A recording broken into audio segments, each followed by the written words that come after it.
Ms. Mercado and Be Foundation focus on the under-registration of births and lack of legal identity, especially for indigenous Mexican communities living in rural or remote places. Ms. Mercado advocates for universal birth registration as a component of civil and political rights and its relevance to every person in ensuring access to basic social services and diminishing social exclusion. Ms. Mercado is also a recipient of our Humanitarian Service Award, which will be awarded this evening at our annual gala. And our second speaker is Dr. Claudia Cappa, a statistics specialist on child protection, child disability, and ECD at UNICEF. She's the focal point for data collection, data analysis, and methodological work on early childhood development, child disability, and child protection from violence, exploitation, and abuse. In addition to reports that she has authored on female genital mutilation and violence against children, Dr. Cappa is also the lead author on the UNICEF report, which is available over there for free, entitled Every Child's Birthright, Inequities and Trends in Birth Registration. The report presents data and estimates on birth registration in 161 countries and highlights global and regional trends and describes efforts undertaken by UNICEF and its partners. So please join me in first welcoming Karen Mercado.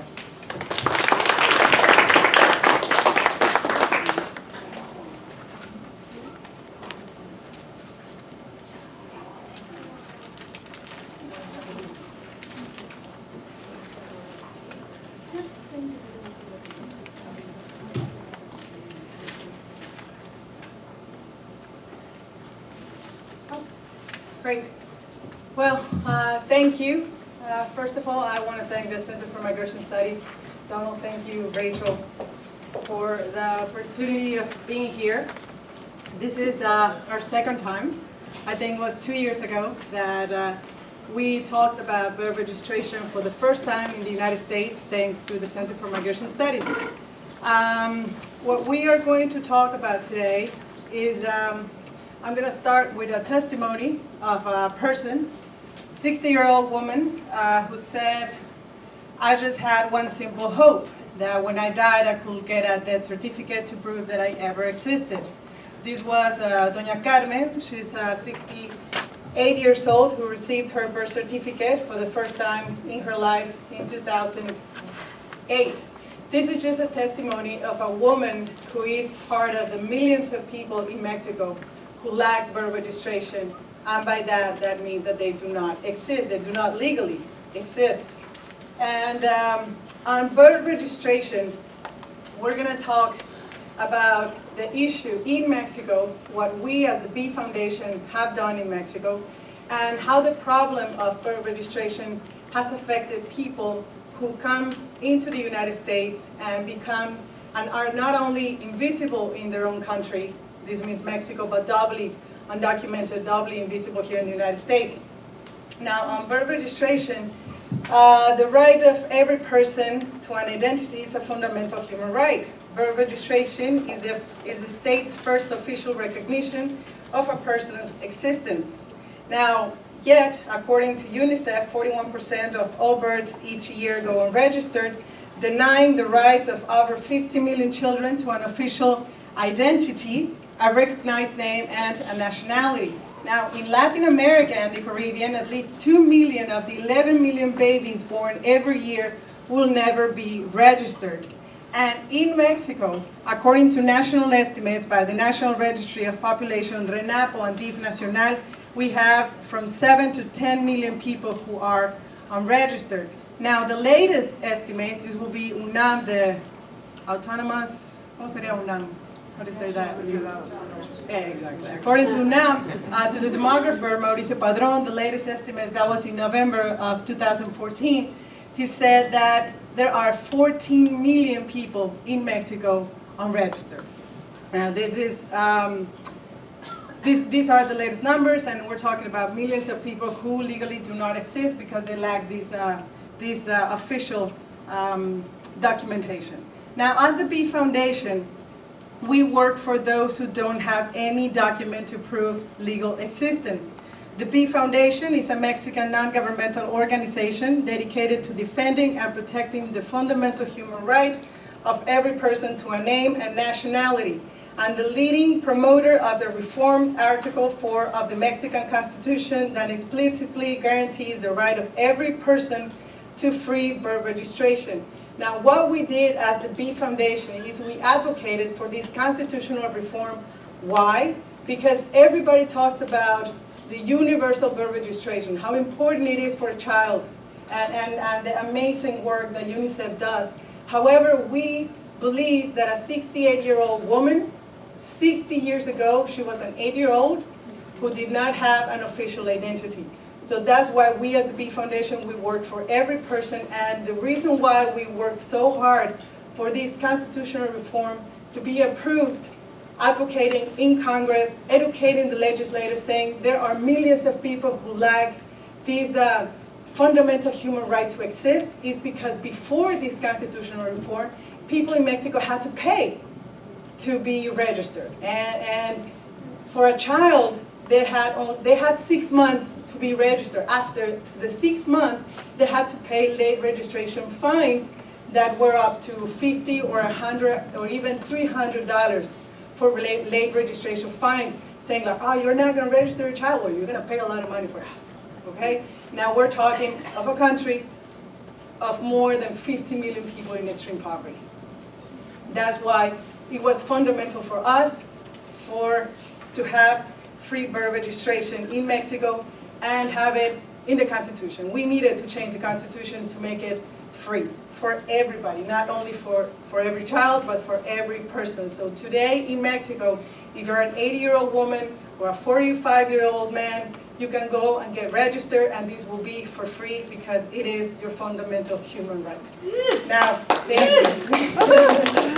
Thank you. Now, our primary focus is on supporting the unregistered population in Mexico and the U.S. by raising political and public awareness on the importance of birth registration as a component of civil and political rights and its relevance to people in ensuring access to basic social services and diminishing social exclusion. Now, the invisible in Mexico. Who are those millions of people that today we talk about? The unregistered are concentrated in areas with the highest levels of poverty. Many belong to marginalized sectors of society, such as indigenous peoples, Afro-descendant Mexicans, internally displaced persons, refugees, homeless youth. Now in Mexico, this will be mainly on the 3 states, such as Chiapas, Guerrero, Oaxaca, Morelos, Michoacan, of the southern states. However, you can find unregistered people in Mexico City. These groups face often obstacles to birth registration, such as extreme poverty, social exclusion, illiteracy, discrimination, and language barriers. Now, what is the impact of non-registration for these people? Without a birth certificate, they can prove legal existence, a name and a nationality, and this is not only in Mexico, this is in any part of the world. They go uncounted in statistics that live their lives as non-entities. They can go to school and access health care. Now, on the part of access to school in Mexico, there's the Article 3 of the Constitution that provides that everybody can go to school. However, if you can't prove that you're a citizen of Mexico, well, you can't go to school. So there are millions of children who are left out of school because they can't prove citizenship because they don't have a birth certificate. Now, they can't find a job in the formal sector, open a bank account, pay taxes, or inherit property. They can't obtain a microcredit loan. They can't have social security number or a pension. They can't get legally married and register the birth of their own children. They can't vote or stand for elected office, and they can't even have a death certificate. Now, this woman of the testimony of the 60-year-old woman, Carmen, her dream and what she said was, I wish, as you saw in the testimony, that I could have a death certificate. And she died 6 months later. She was from Michoacan, and that was her dream. She said, I'm not Mexican. If I don't have a birth certificate, I am not Mexican. I said, no, of course you are. Of course you're Mexican. Of course you exist. She's like, look, I don't know how to write, and I do not know how to read. But I know that if I don't have my document, I am nobody, and I want to know that I died knowing that I existed, that I was part of the history of this country and of this world. this is how much a document that we take for granted means for a person who does not have it. Now, very important part is what are the dangers for a person who does not legally exist. Now, they are most vulnerable to abuse and discrimination, illegal adoptions, they're forced marriage before legal age, they're more vulnerable to child trafficking for labor and sexual exploitation, and the prosecution of child exploitation and trafficking is made more difficult or even impossible by the lack of proof of age of the victim as established by birth registration. Now, the imprisonment in adult facilities and prosecution as an adult because they lack demonstrable official identity. And the other dangers, such as unregistered children and adults, are more attractive target to being recruited by Mexican organized crime groups who can readily take advantage of their invisibility as the criminal activities committed by them can go unacknowledged because there are no identifiable fingerprints left in crime scenes. Now, this is how the issue affects in Mexico. Now, the problem here is that thousands, millions of them have migrated into the United States looking for better opportunities, and for the many reasons we have talked about today on migration. Now, the problem is that once they get here, they enter into the United States without an official document that proves nationality, they become what we call the doubly invisible Mexican immigrants in the United States.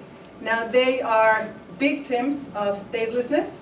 They're not recognized as nationals of any country. And it's an honor being here talking about this for the second time, because we talked about this 2 years ago for the first time in the United States. Being here talking about it for the second time is just incredibly great. Because we have found even more reasons of how being a doubly undocumented or being a doubly invisible here in the United States it's an absolute tragedy.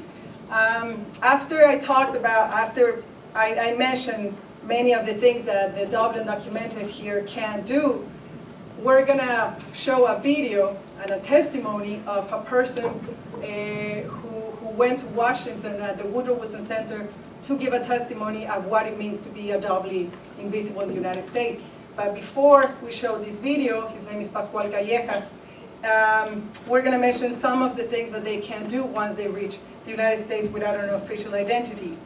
Now, the doubly invisible immigrants in the United States are unable to obtain a matrícula consular or a consular ID with that they can open a bank account, get married, get a tax identification number to pay taxes, acquire a driver's license, board a plane.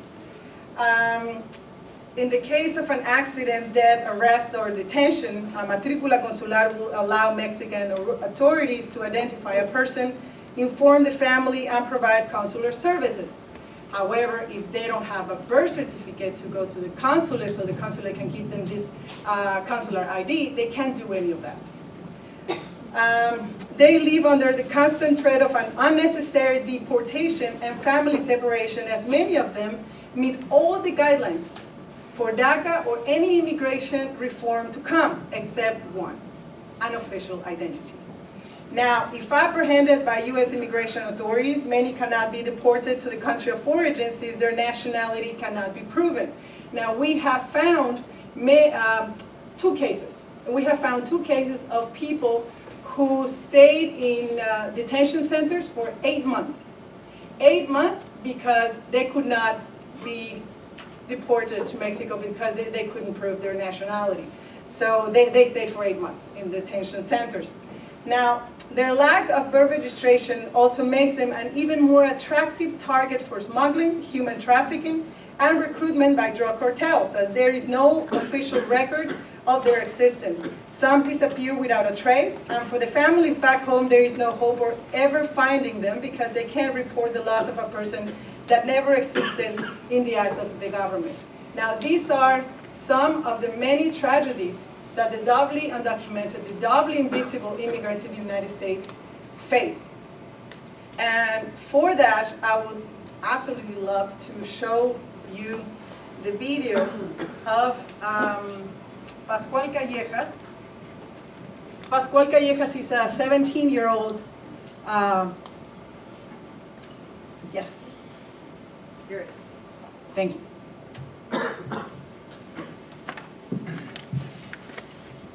Hello, my name is Pascual Callejas. I would like to start my speech today by taking time to thank everyone who has supported me in coming to this forum. Those people include my family, my teachers and classmates at Mason High School, and of course, Ms. Mercado. I'm a high school student in the state of Texas, and as I approach my graduation date and prepare for college, I have become increasingly aware of the seriousness of the predicament I find myself in. Not only do I not have legal status in the United States, but I also lack a birth certificate from Mexico. I have grown up in the United States, but was born in the small isolated village in Querétaro, Mexico, that did not have a civil registry at the time. In fact, when I was born, the village did not even have running water or electricity. The closest civil registry was several days away from this village. Although there was a rough dirt road, my parents did not own a car. At the time, registration cost money my parents did not have. This is part of the reason my parents realized that there was no future for us in this isolated location. And so, when I was only 1 year old, they packed up our belongings, left behind the people they loved, and made the journey to the U.S. They heard of the many opportunities this country offers to those who are willing to work hard, and they saw a bright future for our family here. They wanted their children to get an education, and they wanted us to be successful. Their lack of education did not preclude them from understanding that it is the way to a better life. What they did not realize was that by not registering my birth, they were ensuring difficult hurdles that would limit the opportunities I would have later on. It is, however, not their fault. They were not informed of their and my rights, my right to an identity and the importance of these documents. I now find myself one of the doubly invisible, or as they say, ni de aquí, ni de allá. As you may already be aware, the U.S. Secretary of Homeland Security announced on June 12, 2012, that certain people who came to the U.S. as children and met several guidelines may request consideration for deferred action for a period of 2 years, subject to renewal. They are also eligible for work authorization. My brother, who is a student at Angelo State University and has a scholarship as a member of the track and field team, was able to take advantage of this opportunity. I currently meet all of these guidelines except one. I do not have legal proof of who I am or where I was born. And so, I fall through the cracks of this reform and any to come. At first glance, I may seem like a normal student. I have good grades, I am ranked at the top of my class, I take advanced classes, and even play some sports. However, as a doubly undocumented student, I not only face the challenges that a normal high school student faces, but I also take on many unique ones. Quite simply, I lack some basic rights that a citizen has in any country. Last year I was blindsided by the dual credit tuition bill that came in the mail after I had already paid the tuition on time. It turns out the community college charged me out-of-state tuition. So, a course for which my classmates paid $250 would now cost me over $1,000. Although I work as many hours as I can, doing jobs like lawn work, masonry work, and fence building, I cannot legally get a job. I would like to be able to be legally employed.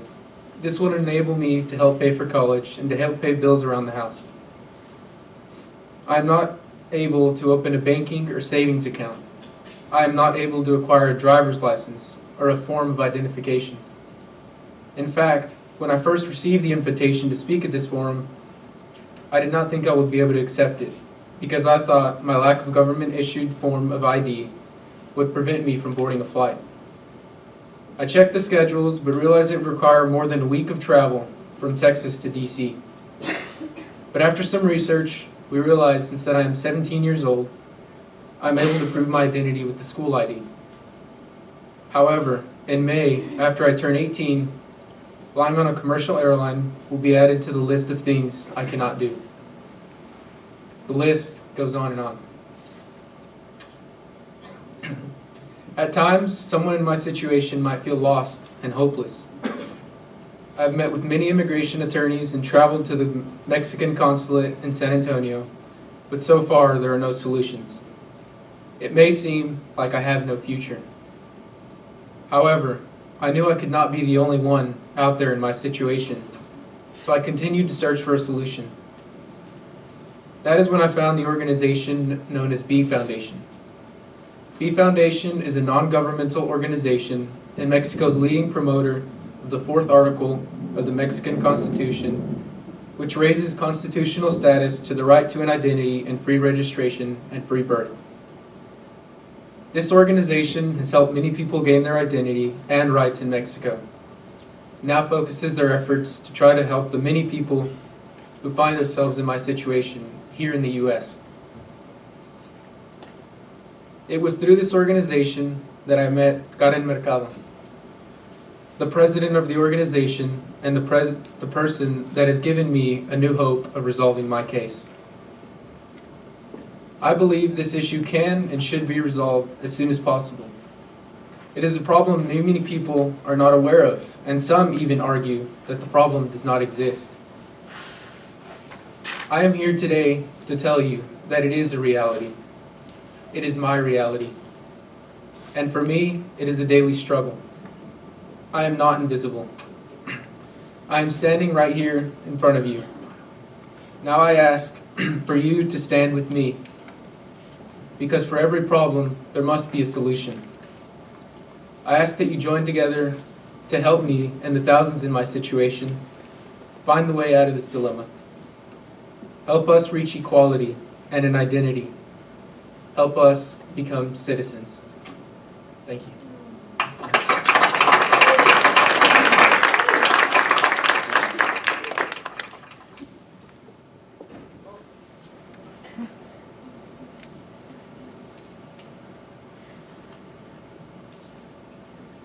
Thank you. Well, as you can see, Pascual Callejas was the voice of what we don't have official numbers of the thousands of people like him in his situation. However, according to the Woodrow Wilson Center and the Be Foundation, we believe there are thousands. And a mathematician a few weeks ago said that probably there could be around 700,000 people just like him. Now, with the constitutional reform in Mexico, that was to help those who lack birth registration back in Mexico, and thanks to this reform, we have estimated that over 1.5 million people have gained their identity in Mexico with this free birth registration in the Constitution. However, what we want now is to, as he was saying, focus our efforts on helping people like Pascual. Now, in the case of him, after he gave this incredible testimony of the situation he was living, it was public. So, of course, the governor of Querétaro heard about it, and he said, what? Well, of course, we are going to do something about it, okay? Because the situation is that according to the Foreign Ministry Affairs, this cannot be done. When a person migrates from Mexico into the United States without birth registration, and they come into the consulate and they say, well, maybe because they were not informed, right, before, so they migrated and they're here without birth registration, they thought that they could come into the consulate and the consulate could register their births. However, the people, once they get into, today, this is happening today, and has happened for decades, that when people go into the consulate thinking that they can get their birth registration there, the consulate doesn't have the faculty to register, so they tell them to go back to Mexico. They say, we can't do that, and they really can't do that. So they say, you have to go back to Mexico to register your birth. They're like, are you kidding? I can't do that. I am undocumented here in the United States. If I go back to Mexico, I won't be able to come back where my family is. So what we need is, once we worked for a constitutional reform back in Mexico, now we are working now on lobbying and advocating for a second reform on the law of the Foreign Ministry Affairs. Why? To tell them, register their births. Okay? These are people who are stateless. They are in the worst condition possible a human being can be. And what we are going to do now, and we, I'm sorry, I'm going to go back to Pascual, right? To the situation of Pascual. When a person here in the United States finds themselves in a situation like Pascual, as we were talking, the consulates tell them to go back to Mexico, and they say we can't do that. So the governments either can't bring the civil registries into the United States. Nothing can be done. So the Mexican state is not putting the conditions for the people here to be registered. So the governor of Querétaro heard about it, and he said that of course we can do something about it. The Woodrow Wilson was part of this, how do you say, gestión? Exactly. To tell the government, look, we have this situation. The governor of Querétaro said it's okay, so they sent his birth certificate. In the end, what happened was Pascual, before, was in that situation. He got his birth certificate 2 weeks later. He got accepted into university. He had his DACA. He now has a Social Security. He had his DACA. He received a scholarship, right? He received a scholarship of $60,000 because it was first $30,000, but once the University of San Angelo heard him speak at the Woodrow Wilson, they doubled his scholarship. So now he can be whoever. His dreams, there are no limits for what he wants. Now he wants to become a lawyer. He wants to fight for the rights of people like him. And that's incredible because he's now doing what he always dreamed of. And what we are doing, and thanks to the situation of Pascual, Juntos Podemos, a foundation, we are working now, Be Foundation, and together with Juntos Podemos, we're going to launch officially this campaign, this international campaign called Juntos por el Derecho a la Identidad, or Together for the Right to an Identity. And the coverage of this campaign will be New York, California, Illinois, and Texas. So New York, we're very excited to work in New York, and of course with the Center for Migration Studies, who has been our ally for years. And the objective of this program is to scale the phenomenon of the double invisibility faced by Mexican immigrants in the United States. What we want is to detect all of them, to tell them to show their faces, okay? I don't know if you say that, I don't know if it sounded rude, but in Spanish it sounds better. but what we want is to find them, to find all the people who are in this situation so we can help them. How? We can tell them the documents that they have, any document, because all the people who are here in this situation like Pascual, they have something. They have something. They have a baptism certificate, or they have a live birth certificate. They have something. Everybody, we hold to what you can tell, I am Karen Mercado, I am Jose, or I am Pascual. They have documents. So we can tell them to open their files, and we can make this political interaction with their governments. And at the same time, we can lobby with the Mexican Congress so they can pass this reform, so the consulates can have the faculty to register the births of every person here in the United States in this situation of the doubly undocumented. And these, as we were talking, the barrier and the solution that we have. And this is part of the program of the Juntos por el Derecho a la Identidad. We have these free LADA numbers so people can call. And so what we want to do here is with this campaign to find every person in this situation and to continue working back in Mexico so everybody can have their constitutional right to an identity back in Mexico and here in the United States. Thank you very much.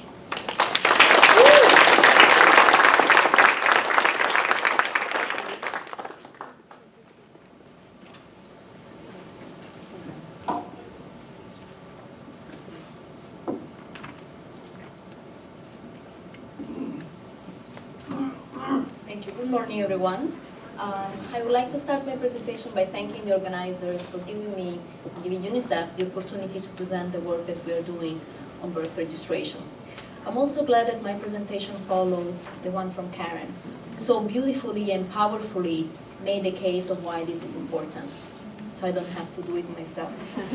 And what follows, I'm going to talk about numbers. I'm going to give you the latest available statistics on the issue. And numbers can be at times a little bit dry, so it is important to remember that behind every single figure or statistic there is a human being. And I like the fact that through Pascal we have this direct image and feeling of what it means, a percentage, what it means, a single figure that I will present right now. I will try to answer a few fundamental questions on birth registration. How many children in the world are affected? What are the characteristics of the most vulnerable children that do not have a birth certificate? Have we made progress in the last 10 to 20 years in the area of birth registration? And what does the future hold? So let me try to guide you through a few statistics. You will find much more in the publication that Rachel referred to. Where do we stand today? Here are some numbers. And I have to apologize, I will be cheating a little bit, because UNICEF in a couple of weeks will release the new figures that have been updated since the publication we released in 2013. And the numbers are a little bit more positive than what I'm going to present right now. So in 2 weeks we will have the updated figures. But the latest public estimate indicate that the birth of nearly 230 million children all over the world has not been registered. This is more or less the equivalent of one child out of 3. More than half of these children live in Asia, particularly in India. In 2012 alone, 57 million births were not registered with the civil authority.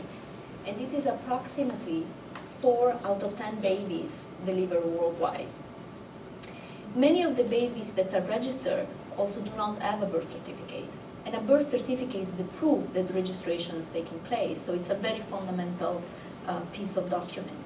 So 1 of 7 of children who have been registered do not have a birth certificate, so they are unable to prove that the registration actually did take place.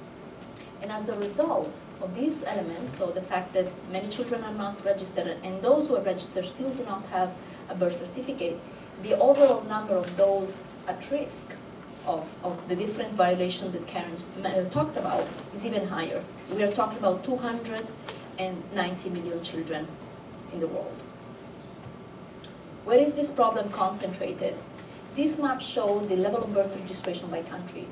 And as you can see, there are a few countries in red, mostly concentrated in Africa, where the level of birth registration is particularly low. We're talking about less than 25% of children in these countries in red have been registered. The problem is particularly acute in countries like Ethiopia, for instance, or Chad, or Somalia, where less than 5% of the population of children has been registered. Obviously, in a country like Somalia, the issue there is the lack of a system. So there is no birth registration system in place, and therefore the entire population of children is affected. But even in countries that you can see on the map, they are the blue or the green, the problem of birth registration still persists, and it affects minorities of children. The characteristics of the children that Karen talked about, marginalized because of their ethnicity, because of their poverty, because of where they live, because of their migration status, for instance. So it's particularly difficult to reach this last 10 or 5%. Because when it comes to a country like Somalia, of course, there are many different problems to address, but the system is not there. So the moment the system is built, obviously you can see level of birth registration picking up very, very quickly. But in other countries, it's the last 10% that becomes an issue. So there is a lot of differences in levels across regions. The most acute problem is in Africa, as I was saying, and in South Asia. There are many different reasons why children cannot register. I mentioned a few of them right now. So in this graph, we look at the level of birth registration in conjunction with the gross national income to see whether there is a correlation between the level of registration in a country and the level of wealth, to put it in a very straightforward way. And as you can see, it's not necessarily the case, because you can have very poor countries that have very high level of registration. So it's not in itself a privilege of rich societies. Birth registration in contexts where there has been strong government commitment has been achieved to very high level, regardless of very low economic resources.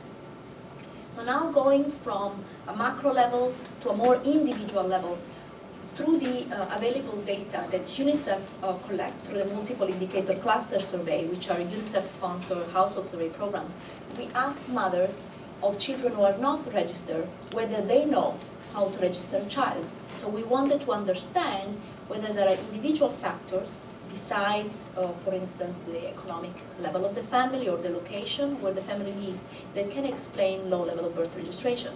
And this graph shows the proportion of unregistered children divided by whether or not the mothers know how to register the child and she does not know. So I look at the country at the two extremes, Afghanistan and Belize. So in the case of Belize, practically almost all the mothers who have unregistered children know how to register a child.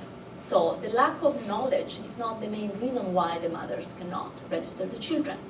But in a country like Afghanistan, it's only a minority of mothers who know actually how to do the registration. So lack of knowledge can be a very important barrier to the registration of children. But in some cases, there are legal factors as well. In a country like Bhutan, for instance, children who are born outside of the wedlocks, they simply cannot be registered. In Indonesia, you need a certificate of marriage to be able to register the child.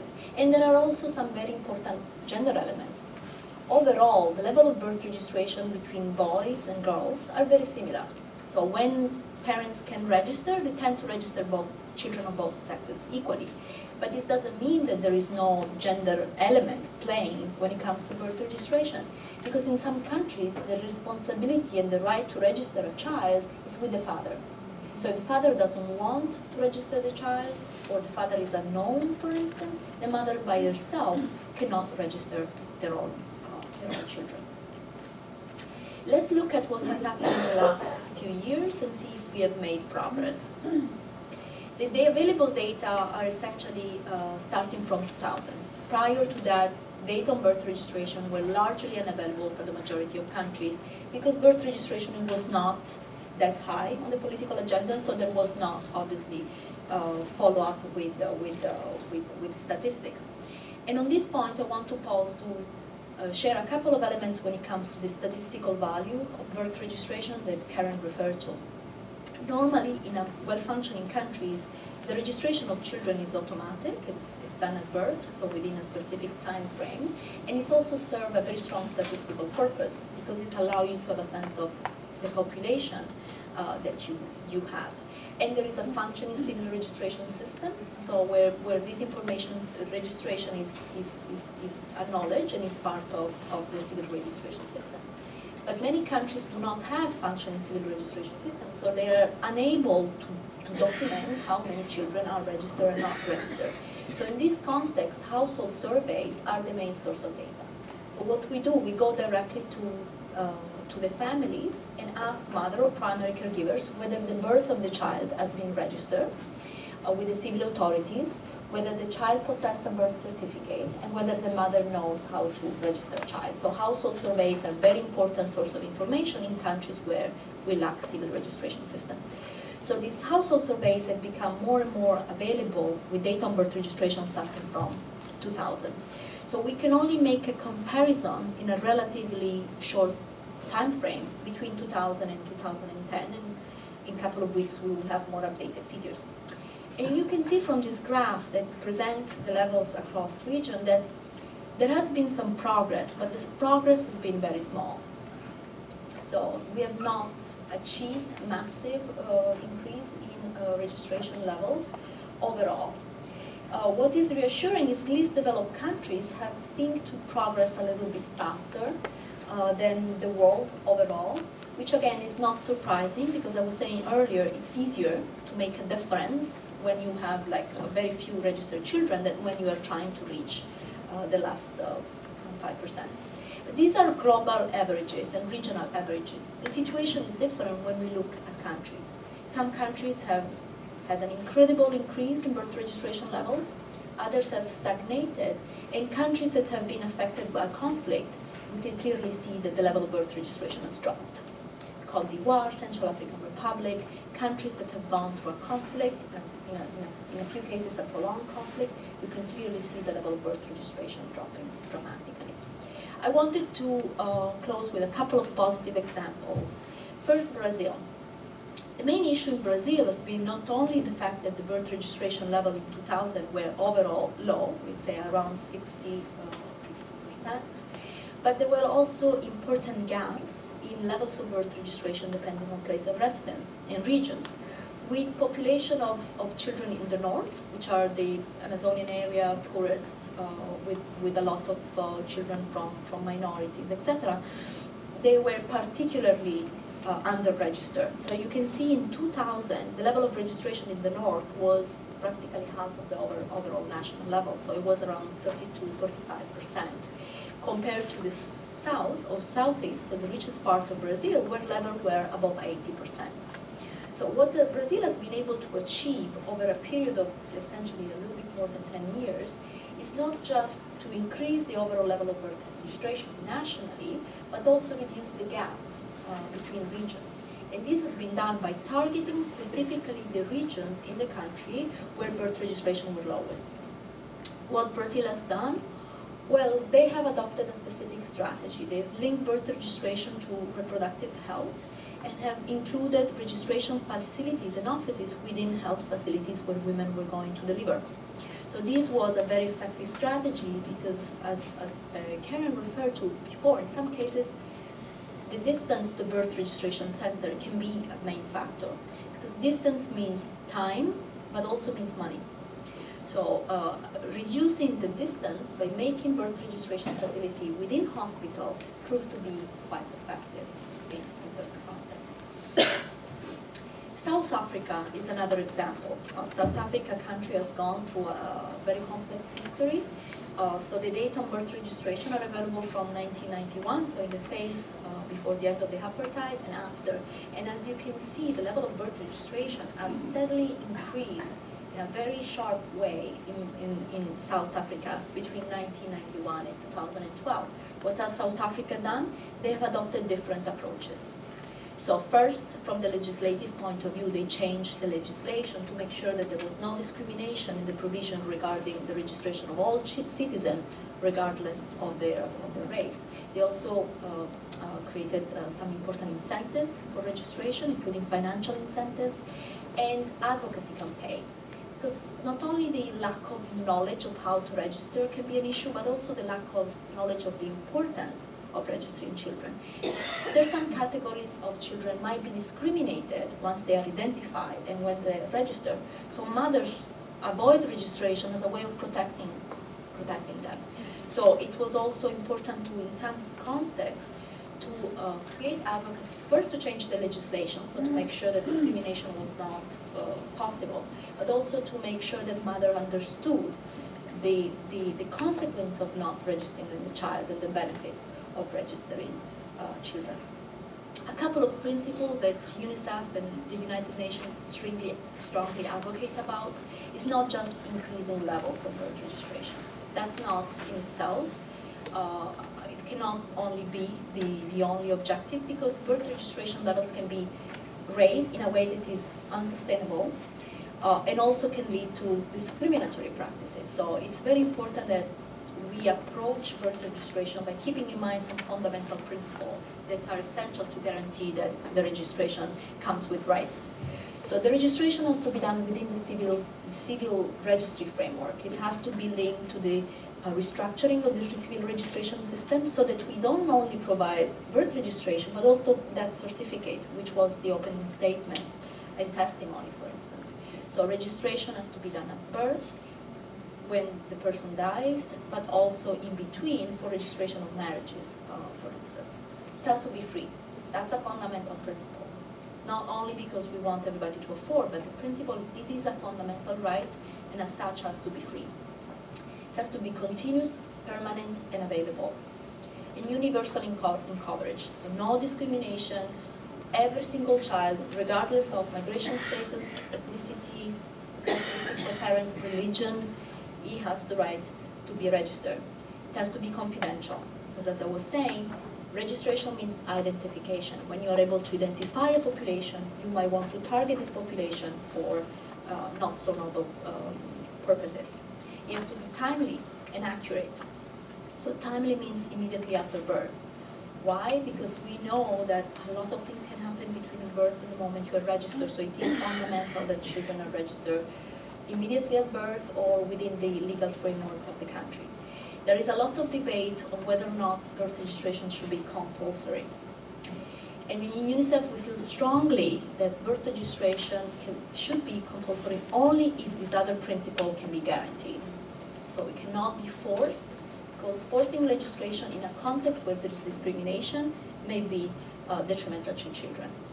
This is my last slide, but I wanted to finish with a positive, even more positive note, if you want. Last night I was up to participate virtually to the negotiation within the UN system about the next Sustainable Development Goals. As you know, in September, the General Assembly of the United Nations, all the member states, formally adopted the new Sustainable Development Goals that replace the Millennium Development Goals. So for the next 15 years, the development agenda will be around the 17 goals that have been adopted by member states. And compared to the MDG, the number of goals and targets have exploded. Things have been done differently. The process has been more consultative. It's been a long, and at times very painful consultation to identify where the world wants to be between now and 2030. There is a specific goal about peaceful and just society, which is goal number 16. And under 16.9, there is specifically the recognition of birth registration as a fundamental right. So last night, we statisticians, we discussed measures to help governments accountable for each one of the targets that are right now in the framework. There are 169. And the birth registration indicator has been formally approved yesterday as one of the indicators that will be submitted to the Statistical Commission of the United Nations. And although this might sound a little bit dry, from a non-formal point of view, let me take my professional hat, this is a big deal. It means that countries will be held responsible if they don't make progress. It means we're going to have a monitoring framework to measure where country stands now and between now and 2030. And this drives priority, donors' attention, resources, etc. So between now and 2030, unless the Statistical Commission goes crazy, which doesn't happen with statisticians very often, birth registration indicators will be a key fundamental measures that country will have to report on. Good news. Incredible.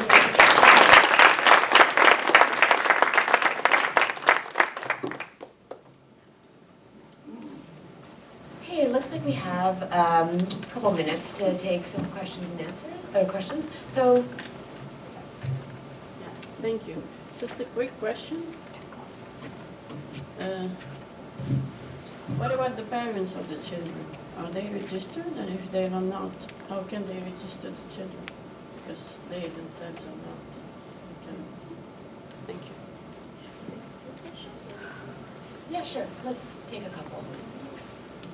Yeah, I'm Don Kerwin. I wanted to make you aware, you're probably already aware, Karen, that in Texas, consular IDs are no longer accepted as proper documents for the purposes of parents obtaining state birth certificates for their children.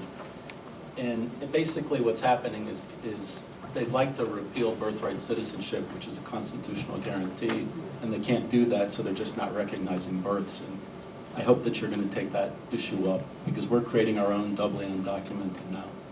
Absolutely. We have to. We have to, as an organization, we have to. And we are. Well, thank you. Hi, my name is Mirna. I work with the Arab American Association of New York. And I have a question. I was just looking, thank you first of all, like it's really amazing what you presented, all of you. But my question is for Claudia, sorry if I misspelled it. my question is that the numbers, for example, for Lebanon, it says 99% registered, and I feel like this can be like not true on the ground. I say this for many reasons because of the nationality law.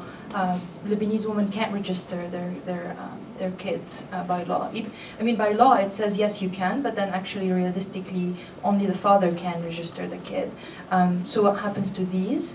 And also in Palestine, state of Palestine, it also says 90%, and that's also also more complicated because what are we counting? State of Palestine only in Gaza and stuff, or are we counting historic Palestine? And what about the refugees as well? So if you can just briefly answer that. Thank you.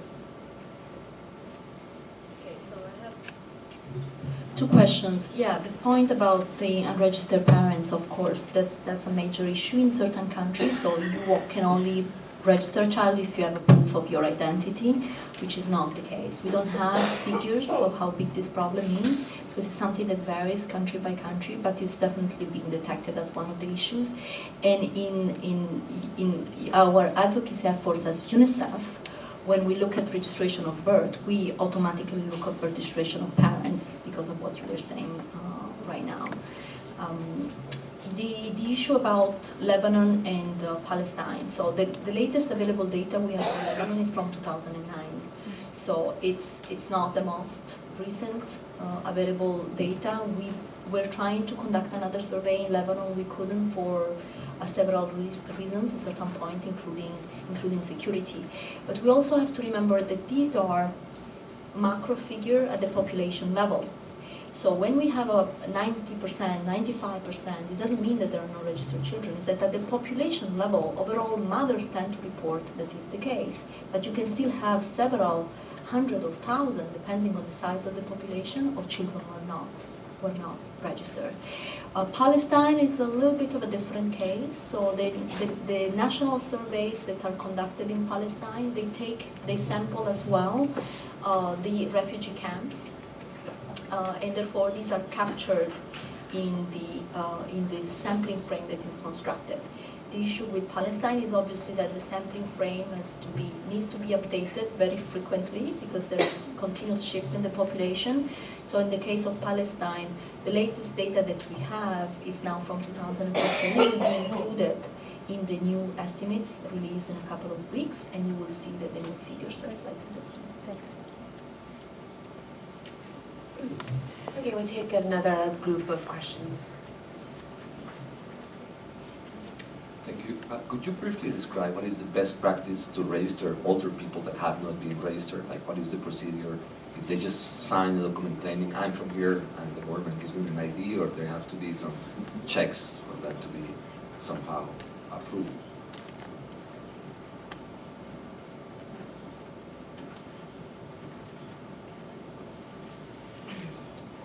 I'm from Philadelphia. I'm with the African Catholic Organization, but I'm originally from Freetown, Sierra Leone, West Africa. And my concern is about, probably with all this whole thing is solely about Mexico. What are you doing for Africa? For example, like us, Sierra Leone has been hit with Ebola, and we have recently droughts, but it's not been considered. So how are you coming up with the numbers? Because before the Civil War, we had a 15-year Civil War, which brought me here. And we used to register our children, mother and this. But with the war, and with the present Ebola, what is United Nations, Children Emergency Fund doing in recognition of those children, the women? How are you registering them? And when it comes to paper documentation here in the US, what is being done for Africa in particular? Because Africans, some of us, we came legally here, but some people, their documentation have been expired. Is there a provision that is being done for them? which I would like to know. Yes, I have a similar question. Specifically, I'm an immigration attorney, so if I have a client from Mexico who does not have a birth certificate, what is the procedure to get that individual who's living in the United States a birth certificate?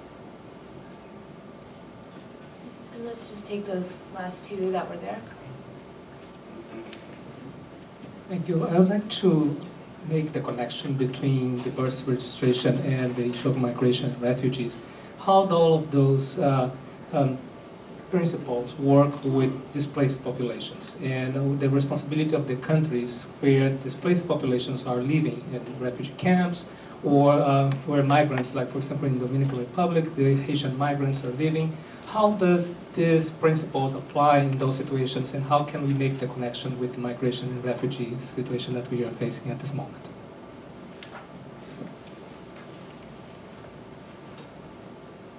I have a question. Some countries, as you mentioned, like Indonesia, will not issue birth certificate for a child if there is no marriage certificate for the parents.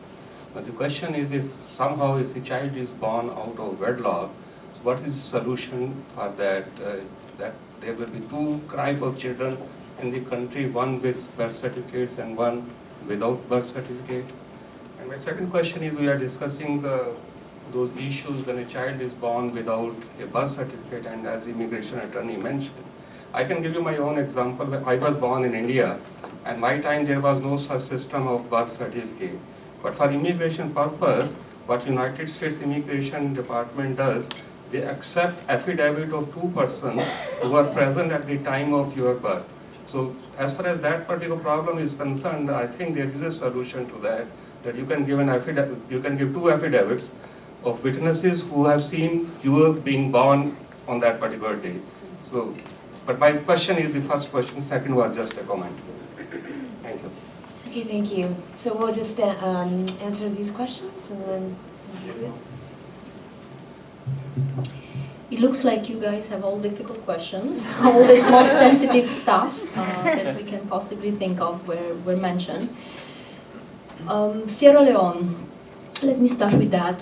First, UNICEF mandate is really to focus on what we call program countries of UNICEF as opposed to donor countries. So we have our focus on low and middle income countries because that's where our mandate is. So we don't necessarily follow the situation, national situation in the United States, because this is left to the work of other agencies in the donor countries.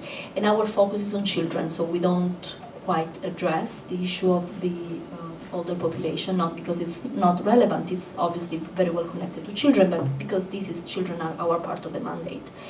Sierra Leone is actually, relatively speaking, for the levels of Africa, quite good level of birth registration. So we are talking about, according to the latest household surveys that was conducted by the National Statistical Office of Sierra Leone with UNICEF support, we're talking about a level of birth registration in 2010 of 78%. Now, we try to go back to the countries to do a more updated survey, and obviously the countries has gone through many different things, so we had to delay the implementation of a new survey. So we don't know yet the impact of Ebola on the level of birth registration. So we have to wait for the new results of the survey to find out. Our suspicion is that obviously, as it is the case with an epidemic, so with a crisis, birth registration levels tend to drop because the social connections and social tissues tend to be dismantled in a situation of epidemics or a crisis. The issue of the refugees, this is the biggest headache that we can think of, or in general migrations, because the population is in between, and many countries do not necessarily welcome migrants. You had made a specific reference to a context that was very problematic because it was an issue of migration plus discriminatory policies in the law and legislation in the country. What UNICEF does is, in this case, is to advocate for changes in the legislation. We're not always successful. It's a very sensitive and political issues for countries, but I want to share a couple of positive examples. In Zambia and in Thailand, for instance, birth registration was limited to population that were identified as being originally from these countries. And UNICEF advocated with the governments to change the constitution in which there was this specific provision. So now birth registration is universal and is guaranteed to all children who are born in the country, even if they are of parents that are migrants. Now, this doesn't address yet the issue of children who are born elsewhere and they are received in the country, but as Karen demonstrated, that's an issue that pertains also to a country like the United States. It's a very complicated issue, and unfortunately, we don't have an easy formula. The point that was made by the gentleman at the back of the room about India and the case of children, for instance, that are born outside of wedlock, again, that's about changing the legislation of the country, changing the way in which the regulation pertaining to birth registration, because this is clearly a case of gender discrimination. So removing the requirement that a father is the sole person who can register, or the requirement of having a marriage certificate, that's where UNICEF intervention is going to be. And this was the case of Indonesia. That's where UNICEF Fire Force really tried to address this type of bottlenecks. In other contexts, we don't have any sort of bottlenecks. There is political will, there are no discriminatory practice, but what needs to be done is to modernize the civil registration system to make sure that there is a records that do not get lost, and that there are resources in terms of countries' capacity to register and to maintain the confidentiality of registrations. I saw myself directly some civil registration systems where everything is on a piece of paper and papers are stuck in a closet, and they become impossible to read after a few years. So we also work to make sure that the civil registration systems is modern and effective. So it really very much, UNICEF response very much differs depending on the bottleneck that we identify at the country level. Thank you. Should I? Yeah. Now, there were two questions. One of them is about registering older people and about the immigration attorney on cases here of double undocumented. Now, in Mexico, there are 32 states, and each state and each civil has different requirements per state. But usually what you need to register the birth of a person who's older, you need whatever document you have. Many of them, they have live birth or baptism certificate. Now, in case they don't have any document, because there are cases of people who said, I have nothing, I have absolutely nothing. So what you need, and you start that with a municipality ID. Now, this municipality ID, the sheriff can give it to you. For example, this is a person that has lived in the community for years. So the sheriff, they know this person, I know this person, since he was a child. So of course, he will give you a document, right, with a little photograph, and he can certify that this person actually is who he says he is. Now, with that, there are two documents that are most important to register the birth of a person in Mexico that are it says the non-existent certificates. Now, these non-existent certificates are pretty much to certify that you don't exist, right? So, but these documents are important. Why? Because this avoids the double identity, right? So what they do is they look in the books, right? There are 5 years that you say, okay, I was born in 1995, so they look for those 5 years to know that you actually were not registered. So they give you these non-existent certificates, and there are two. This is from the capital, and from the municipality from the person who was born. So this is where economic and geographic barriers come in, right? Why? Because they say, oh, you need to go to for example, if you're in one part of the city and you were born in Chiapas, and they say you need to go to Chiapas, right? And go and get those documents. And then this person needs to go to Chiapas, not only to the capital of Chiapas, but to the municipality where he was born. So, but these documents are important and are part of the requirement to get registered. Now, the problem was when these people gather all these requirements and all these documents, when they usually get to the civil registry, and before the constitutional reform that now is for free, they told them, okay, now you need to pay for late fines. This was money that they did not have. So usually this is the requirements that still today they're asked, and well, people, they are now willing to get those documents, and now that it's for free, is much easier. It's much easier. However, on the issue here in the United States, this is about, again, opening files. Now, this campaign that we are going to have is to detect all these people here in the US. However, if there are cases that you know, what I am asking you is to help us to find these people. And if you have one case, to gather the documents that they have so we can coordinate and work together to have an interaction with their state governments. We cannot promise that we will guarantee to have their identity like Pascual.